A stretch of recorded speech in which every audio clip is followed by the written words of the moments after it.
ನಮಸ್ಕಾರ ವೀಕ್ಷಕರೇ. ಎಚ್.ಡಿ. ಕೋಟೆ ತಾಲೂಕಿನ ತಹಶೀಲ್ದಾರ್ ಸರ್ಕಾರಿ ವಾಹನ ಚಾಲಕನ ನಿಯಂತ್ರಣ ತಪ್ಪಿ ಮರಕ್ಕೆ ಡಿಕ್ಕಿ ಹೊಡೆದು ಅಂತರಸಂತೆ ರಸ್ತೆಯ ದಮನಕಟ್ಟೆ ಬಳಿ ಸಂಪೂರ್ಣ ಜಖಂ ಆಗಿದೆ ಎಂದು ಪಾದಚಾರಿಗಳು ತಿಳಿಸಿದ್ದಾರೆ. ವಾಹನವನ್ನು ಡಿ ಗ್ರೂಪ್ ನೌಕರ ಆಕಾಶ್ ಚಾಲನೆ ಮಾಡುತ್ತಿದ್ದ ಎಂದು ಬಲ್ಲ ಮೂಲಗಳು ತಿಳಿಸಿವೆ. ತಹಶೀಲ್ದಾರ್ ಶ್ರೀನಿವಾಸ್ ಮೌನವಾಗಿರುವುದು ಹಲವು ಅನುಮಾನಕ್ಕೆ ಎಡೆ ಮಾಡಿಕೊಟ್ಟಿದೆ. ಇದುವರು ಸರ್ಕಾರ ವಾಹನವನ್ನು ತಮ್ಮ ಖಾಸಗಿ ಕೆಲಸಕ್ಕೆ ಬಳಸಿದ್ದಾರೋ ಸರ್ಕಾರಿ ಕೆಲಸಕ್ಕೆ ಬಳಸಿದ್ದಾರೋ ಎಂಬುದು ಸಾರ್ವಜನಿಕ ವಲಯದಲ್ಲಿ ಕುತೂಹಲದ ಪ್ರಶ್ನೆ. ಪ್ರತಿನಿತ್ಯ ಮೈಸೂರಿಗೆ ತೆರಳುವ ಸರ್ಕಾರಿ ವಾಹನ ಕಂಡು ಕಾಣದಂತೆ ಇರುವ ಸಂಬಂಧಪಟ್ಟ ಅಧಿಕಾರಿಗಳು 3:30 ಸಮಯದಲ್ಲಿ ಜಖಂ ಆದ ವಾಹನವನ್ನು 8 ಗಂಟೆ ಸಮಯದಲ್ಲಿ ಮೈಸೂರಿಗೆ ರವಾನಿಸಲು ಪ್ಲಾನ್ ಮಾಡಿದ್ದಾರೆ. ಏನೇ ಆಗಲಿ ಸರ್ಕಾರಿ ವಾಹನವನ್ನು ಮನಸಾ ಇಚ್ಛೆ ಬಳಸುವುದು ತಪ್ಪು. ಇದು ಸಾರ್ವಜನಿಕರ ಪ್ರಶ್ನೆ.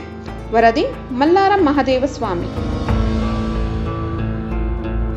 ಇನ್ನು ಹೆಚ್ಚಿನ ಹೊಸ ಸುದ್ದಿಗಾಗಿ KA Kannada news 24x7 channel subscribe ಮಾಡಿ.